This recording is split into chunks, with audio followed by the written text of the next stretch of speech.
Shalom. Ya, saya masih terus berusaha untuk membahas tentang dunia roh, nabi palsu, dan seterusnya ya. Doakan saja supaya bisa terus kuat dan terus bisa komitmen ya, membagikan hal-hal ini. Karena saya sudah berjanji untuk kalau berkhotbah di ibadah Minggu Raya, di mimbar Minggu Raya, mimbar gereja, ya tidak akan atau tidak terlalu mengajarkan sesuatu yang dalam gitu ya. Dalam artian menggali topik-topik yang tidak up to date, yang tidak down to earth, yang tidak menjadi kebutuhan dari orang-orang Kristen di hidup di akhir zaman ini.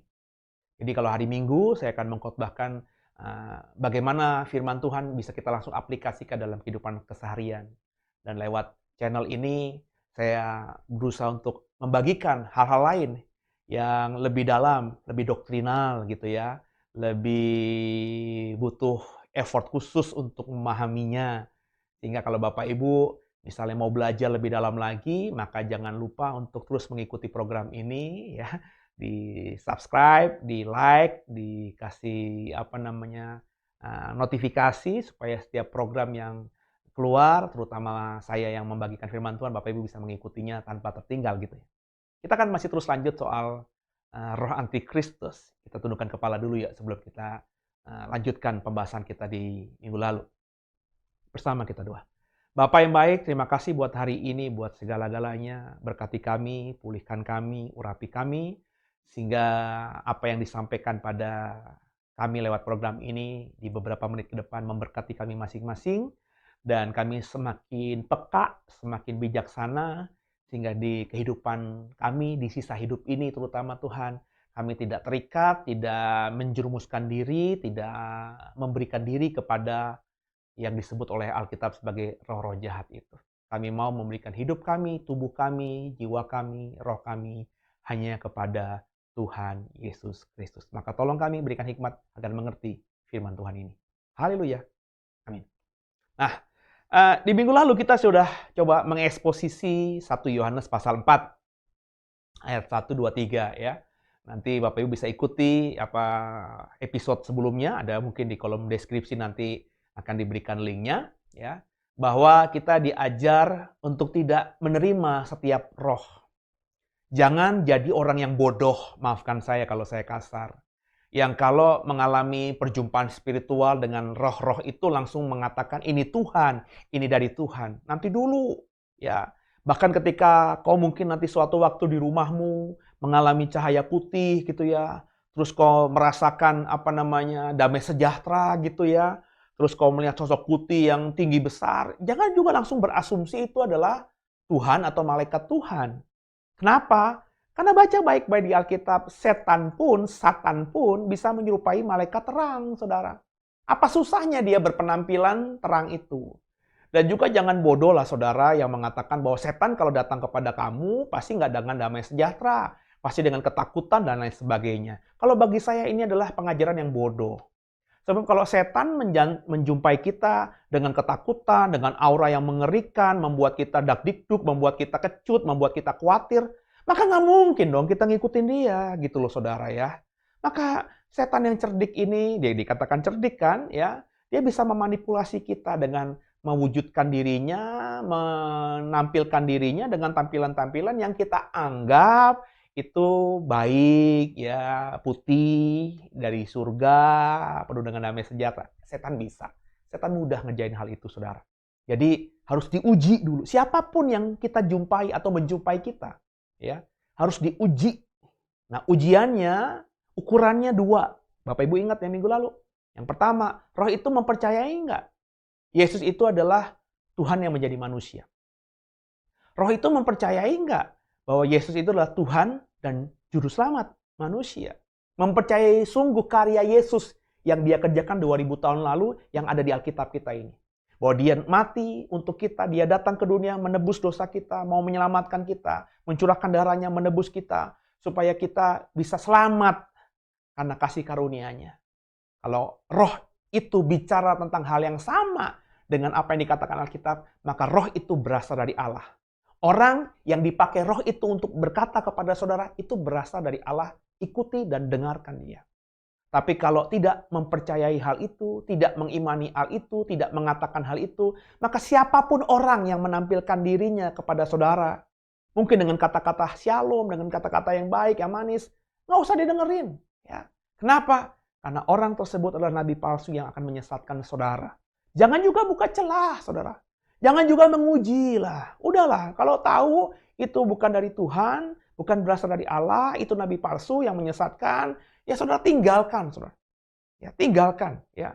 Ngapain kita energinya capek berargumentasi, berdebat dengan orang seperti itu? Kalau bagi saya bodoh. Ya. Makanya saya nggak suka berdebat panjang lebar. Orang ngajak saya berdebat, belum lama ada orang mengundang saya untuk masuk dalam sebuah link Zoom, di mana akan berdiskusi, berdebat dengan topik yang dia katakan narasumbernya itu punya pemahaman yang berbeda dengan saya. Saya bilang, ngapain? Capek lah. Ya. Kecuali orang itu datengin saya, mau ketemu pribadi sama saya, mau ngomong baik-baik, mau diskusi baik-baik, oke. Tapi kalau di Zoom, ya perdebatan itu dibuka, open, orang bisa nimpalin, orang bisa ngikutin, ngapain, saudara? Energi terbuang, saudara ya. Jadi ayo sama-sama bijaksana, energi kita mestinya dipakai untuk mulai memenangkan banyak orang bagi Tuhan, karena waktunya Tuhan tidak lama lagi. Dan kita lanjut, saudara, di 1 Yohanes pasal 4 ini. Kita akan lanjut mulai dari ayat yang keempat sampai dengan ayat yang keenam ya. 1 Yohanes 4 ayat yang keempat sampai keenam bersama saya. Kamu berasal dari Allah, anak-anakku, dan kamu telah mengalahkan nabi-nabi palsu itu. Sebab roh yang ada dalam kamu lebih besar daripada roh yang ada di dalam dunia. Mereka berasal dari dunia, sebab itu mereka berbicara tentang hal-hal duniawi, dan dunia mendengarkan mereka. Kami berasal dari Allah. Barang siapa mengenal Allah, ia mendengarkan kami. Barang siapa tidak berasal dari Allah, ia tidak mendengarkan kami. Itulah tandanya roh kebenaran dan roh yang menyesatkan. Saudara, ada sedikit nada yang kalimat yang agak kelihatan menyombongkan diri. Kalau kita mempercayai yang nulis oleh Yohanes, Yohanes memang sedikit nadanya agak menyombongkan diri. Kami berasal dari Allah. Barang siapa mengenal Allah, ia mendengarkan kami. Barang siapa tidak berasal dari Allah, ia tidak mendengarkan kami. Itu kata Yohanes. Maka, jangan juga langsung menuduh banyak hamba Tuhan itu sombong, saudara. Ya, sebab saya sangat meyakini, seperti tadi Yohanes, sepertinya kita baca agak ada kesombongan ya. Barang siapa dari Allah, pasti mendengarkan kami, karena kami berasal dari Allah. Gitu. Itu kan kayak nada-nada sombong gitu ya. Tapi itu kebenaran. Kalau Yohanes sangat meyakini bahwa dia berasal dari Allah. Kalau Yohanes sangat meyakini bahwa roh yang dalam dirinya itu adalah Roh Kudus yang berasal dari Allah. Kenapa nggak boleh mengatakan hal itu, saudara? Maka kalau ada hamba Tuhan yang berkhotbah, saya menyampaikan ini dari Tuhan, ya, saya berkata ini dari Tuhan, ya bagi saya bukan kesombongan, saudara. Karena bisa jadi itu kebenaran. Tapi problemnya, saudara tetap harus menguji roh itu. Kenapa? Kalau kita ikuti khotbah minggu lalu, saudara jangan percayai langsung begitu mudah semua roh-roh itu. Nah, saudara, biji mata Tuhan. Dikatakan oleh Yohanes di pasal yang keempat, 1 Yohanes 4 ini ayat yang keempat. Kalau kamu berasal dari Allah, anak-anakku, maka kamu telah mengalahkan nabi-nabi palsu itu. Karena roh yang dalam kamu lebih besar daripada roh yang ada di dunia ini. Jadi kalau kita mengaku Yesus Kristus sebagai Tuhan yang menjadi manusia, sebagai Tuhan dan Juru Selamat kita, maka kita ini berasal dari Allah. Nah, kalau saudara sudah berasal dari Allah, saudara harus meyakini bahwa roh Tuhan yang ada dalam diri kita itu lebih besar daripada roh apapun yang ada di dunia ini. Makanya penting di sini saudara introspeksi diri, menguji diri, ya. Apakah benar aku sudah mempercayai Yesus sebagai Tuhan yang menjadi manusia? Apakah benar aku sudah mengimani dan meyakini sungguh bahwa Yesus itu adalah Tuhan yang juga menjadi juru selamat kita? Nah, kalau itu sudah kita imani tanpa tergoyahkan, tanpa meragukan sedikit pun, mengimani benar-benar bahkan rela mati dengan iman seperti itu, maka percayailah bahwa roh yang dalam dirimu itu roh yang berasal dari Tuhan. Kalau sudah mempercayai demikian, maka jangan takut oleh apapun juga di dunia ini. Karena roh yang ada dalam dirimu itu lebih besar daripada roh-roh jahat lainnya. Roh-roh lain di dunia ini. Ingat Alkitab katakan bahwa musuhmu bukanlah darah dan daging, tapi roh-roh jahat yang ada di udara. Dan mereka semua, roh-roh jahat itu, tidak akan berkuasa atas kita, karena roh dalam kita lebih besar daripada apapun. Itu makanya saya mempercayai dengan sungguh, saudara. Orang yang sudah benar-benar berasal dari Allah, memiliki roh yang berasal dari Allah itu, dan dia sudah manunggaling dengan roh itu, setan, kuasa jahat, okultisme, santet, sebutkanlah namanya, voodoo, nggak akan bisa nyerang orang itu, saudara. Nggak akan bisa. Ya, kenapa? Karena roh dalam dirinya lebih besar. Itu yang Alkitab katakan, saudara.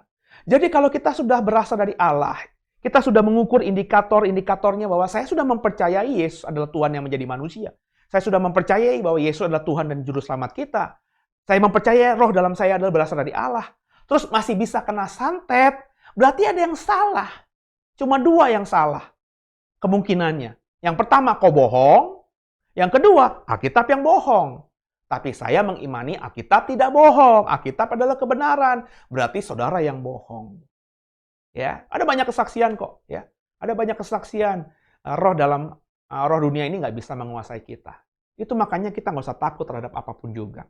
Yang berikutnya, ya pembahasan berikutnya ayat 5. Mereka yang berasal dari dunia, mereka ini siapa? Ini konteksnya adalah nabi-nabi palsu yang ada di ayat ketiga yang kita bahas minggu lalu. Dan juga roh-roh jahat itu, ya. Mereka berasal dari dunia. Nabi-nabi palsu itu berasal dari dunia. Roh-roh jahat itu berasal dari dunia, bukan berasal dari surga, bukan berasal dari Tuhan. Sebab itu mereka berbicara tentang hal-hal duniawi. Dan dunia mendengarkan mereka.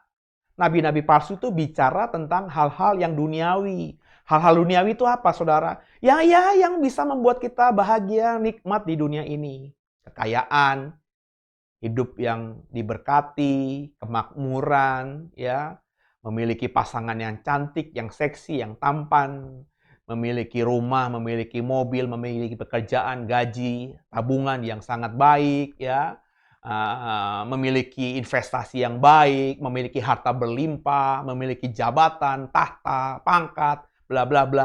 Itu yang diomongin oleh nabi-nabi palsu. Kenapa? Itu karena semata mereka berasal dari dunia. Maka fokusnya pada dunia. Maka ujilah roh-roh yang sedang ada atau sedang menguasai saudara, mencekoki saudara. Ujilah semua pendeta-pendeta hamba-hamba Tuhan itu. Apakah dalam khotbah-khotbahnya ngomongin ini melulu gitu loh, saudara.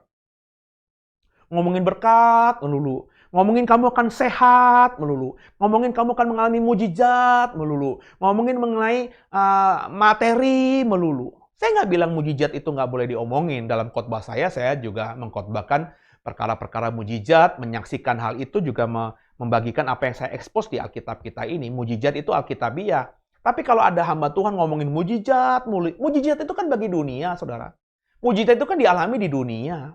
Ya, sembuh kaya, miskin kaya, sakit sembuh. Ya. Itu kan mengenai duniai. Kalau sudah kaya, apakah bisa membuat kita memiliki surga?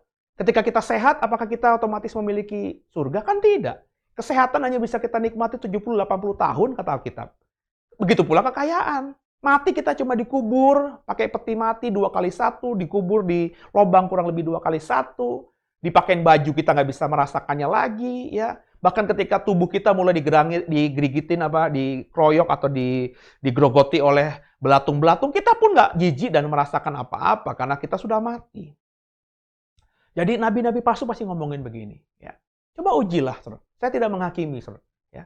Tapi kalau ada hamba Tuhan dari khotbah-khotbahnya ngomongin itu mulu, berkat, berkat, berkat, berkat, berkat, berkat, berkat, berkat. Kalau kau diberkati, kamu harus begini. Kalau mau mendapatkan berkat ini, kamu harus lakukan ini. Ini harus dikerjakan. Inilah kesaksian saya diberkati begini, gini, gini. Kalau ngomongnya itu mulu, Alkitab katakan, nabi-nabi palsu, roh-roh jahat berasal dari dunia, dan mereka akan ngomongin perkara-perkara yang bersifat duniawi. Dan dunia senang akan hal itu. Maka saya percaya kalau roh dalam dirimu berasal dari Allah, kau pasti langsung ada alarm tuh, yang tidak akan menyukai ajaran-ajaran seperti itu. Jadi perhatikan suamimu, perhatikan istrimu, perhatikan orang tuamu, perhatikan anakmu, perhatikan sahabatmu. Kalau kau dengar mereka lebih menyukai pengajaran-pengajaran yang bersifat duniawi, terus kau sendiri merasa gimana gitu ya, nggak seret, nggak bahagia, kok ini bukan kebenaran, kok ngomongin daging mulu, ya coba tegur dia.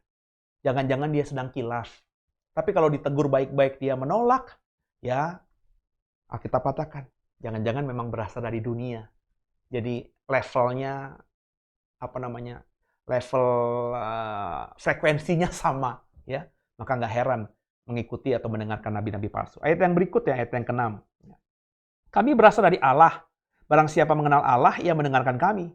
Barang siapa tidak berasal dari Allah, ia tidak mendengarkan kami. Nah, itu untuk itu ya, Bapak Ibu juga jangan langsung menghakimi banyak hamba Tuhan itu jadi sombong gitu ya. Kalau saya yakin sampai umur umur saya sekarang duduk di kursi ini lagi bagiin firman Tuhan ini buat saudara, saya sangat meyakini bahwa roh saya dari Tuhan. Ya, saya mempercayai sungguh, mengimani sungguh bahwa Yesus adalah Tuhan yang menjadi manusia. Saya mempercayai dan mengimani sungguh bahwa Yesus adalah Tuhan dan juga juru selamat saya, ya. Dan saya mengimani roh dalam saya dari Tuhan. Saya nggak takut dengan roh apapun juga. Dan karena itu, saya nggak peduli saya khotbah apa, ngomong apa, diterima apa tidak, saya nggak pusingkan hal itu, ya. Sebab saya meyakini kalau saya mengatakan saya dari Allah dan yang saya khotbahkan, yang saya ucapkan dari kata-kata saya adalah firman yang dari Allah, maka kalau tidak ada yang suka, tidak ada yang menyukai, ya. Terus akhirnya menentang dengan terbuka, mengkoreksi, mengkritik dengan sangat liar, membuli bahkan, saya nggak peduli dan saya tidak akan balas. Karena bagi saya, karena saya sangat yakin saya berasal dari Allah, mereka berarti bukan berasal dari Allah. Yohanes berkata begitu. Kalau barang siapa berasal dari Allah, maka mereka akan mendengarkan kami. Karena kami berasal dari Allah. Kalau kami berkata dan ada yang tidak mendengarkan, maka mereka bukan berasal dari Allah. Segitu aja, saudara. Jadi nggak usah saling maki-makian, ya. Nggak usah saling debat-debat, menunjukkan arogansi kehebatanmu sebagai seorang teolog, seorang pendeta yang hari-hari ini dipertontonkan banyak di YouTube. Ada pendeta A nyerang pendeta B nyerang pendeta C, seolah-olah dirinya yang paling benar, mengatakan yang paling benar. Nggak usah, saudara, ya. Meskipun kepercayaan diri itu harus ada, tapi nggak usahlah begitu. Biarlah Tuhan yang menghakimi, ya. Jadi bagaimana sikapnya? Ya sudah, ngomongin aja apa yang ada di hati nuranimu. Kalau hati nuranimu dikuasai oleh Roh Tuhan, maka itu pasti adalah kebenaran. Kalau ada yang mendengarkan, mau mengikuti, mengamini, mengerjakannya, menjadikan kau guru pendetanya, maka mereka berasal dari Allah. Kalau tiba-tiba yang kita sampaikan itu tidak ada yang menyukai, ada yang mencemooh, ada yang memaki-maki bahkan, ya, ya sudah, biarin aja. Ampuni aja, nggak usah dipusingin, nggak usah energi kita habis untuk meladeni orang-orang seperti itu. Kenapa? Kalau kita berasal atau kita yakin berasal dari Allah, maka berarti mereka bukan berasal dari Allah. Kalau begitu hidup kita tenang, saudara. Jadi nggak apa-apalah, ya. Berbeda itu nggak apa-apa. Ya, yang penting jangan jadi batu sandungan. Ya, kalau saya sih begitu, saya diam saja. Ya, boleh dicek. Ya, banyak orang yang kritik saya di program-program The Warriors, ngomongin apa, ngomongin apa. Kalau masih dalam taraf-taraf yang normal, saya biasanya balas gitu ya. Tapi kalau sudah menyerang pribadi, ya, sudah pakai kata-kata yang sangat pribadi gitu ya, ya saya diamin aja, saya abaikan saja. Kalau sampai mengganggu saya, sederhana, saya tinggal blok, unfriend ya, unfollow. Emang dosa unfriend atau unfollow orang? Enggak gitu ya. Sehingga saya tenang ya. Jadi seperti itu. Dan itu saya kerjakan juga kepada orang. Ada banyak orang yang saya tidak sepakat pengajarannya, tapi saya diam aja, saudara. Ya, biarin aja, saudara. Ya ngapain? Kecuali saya dekat dengan dia, saya punya akses bisa komunikasi dengan dia, dan saya punya kepentingan, mungkin saya tegur, saya ajak diskusi. Tapi kalau enggak, biarin aja. Kenapa?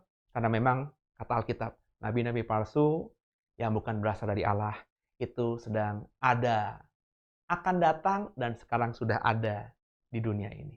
Kalau kita kerjakan hal itu, kita imani begitu, maka hidup kita tenang.